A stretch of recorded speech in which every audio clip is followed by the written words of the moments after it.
بقى نقلبها كويس قوي في الزبدة، يعني نديها تشويحة كده لحد ما لونها يتغير.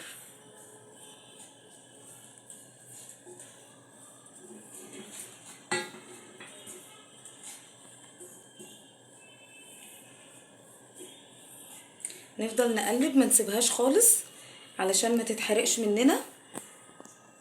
هقلب لحد ما لونها يدي اللون المطلوب وهرجع لكم تاني. ده اللون كده اللي انا حابه اوصله، يعني اما يبقى عامل زي الرمل كده ابدا انزل باللبن.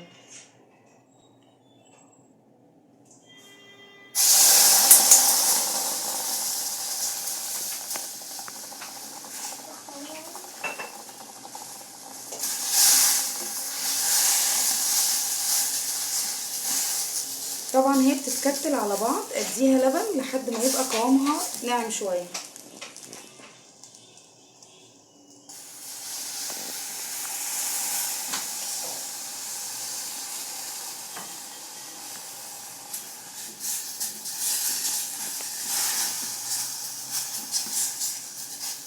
هلاقيها بدأت تعمل عندي زي العجينة كده.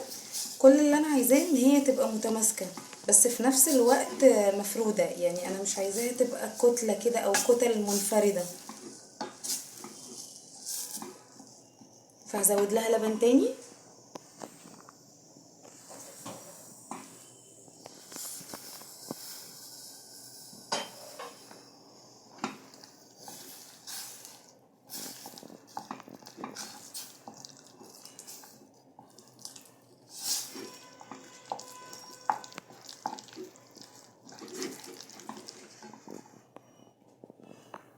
هفضل انزل بالنظر كده لحد ما تديني القوام اللي انا عايزاه او القوام المطلوب.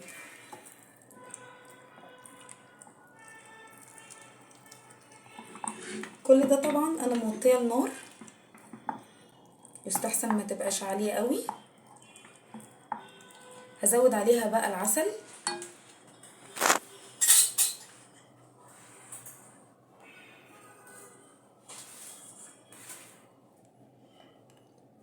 برضو زي ما قلنا على حسب الرغبه، اللي يحبه قليل اللي يحبه زياده.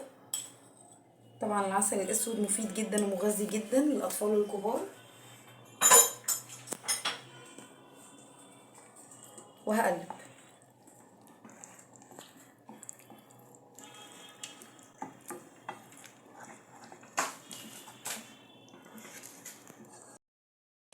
بعد بقى ما خلصت تقليب كويس قوي وناعم معايا بالمنظر ده، طلعته في الاطباق وهبدا احط على وشه القشطه.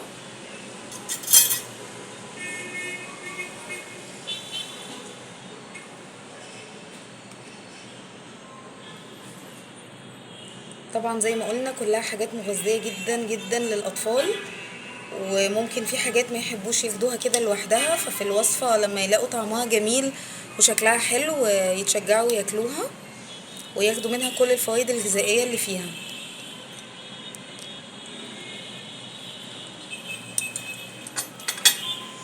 وهننزل بقى بالزبيب وجوز الهند، وقلت لو في مكسرات يكون افضل، اي نوع مكسرات ممكن يدي طعم جميل للوصفة. وطبعا ممكن نستبدل العسل الاسود بالعسل الابيض، يعني ممكن نغير في الفكرة بقى براحتنا وعلى حسب طبعا المكونات اللي موجودة عندنا.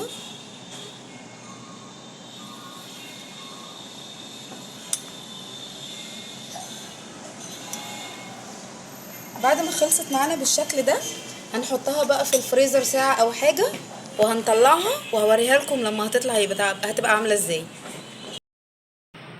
ده كده بعد ما طلع من الفريزر بعد ساعة زي ما قلنا. طبعا زي ما اتعودتوا مني الطرق السريعة السهلة الصحية اللذيذة. هنشوف دلوقتي بقى شكله هيبقى عامل ازاي. ده كده شكله من جوه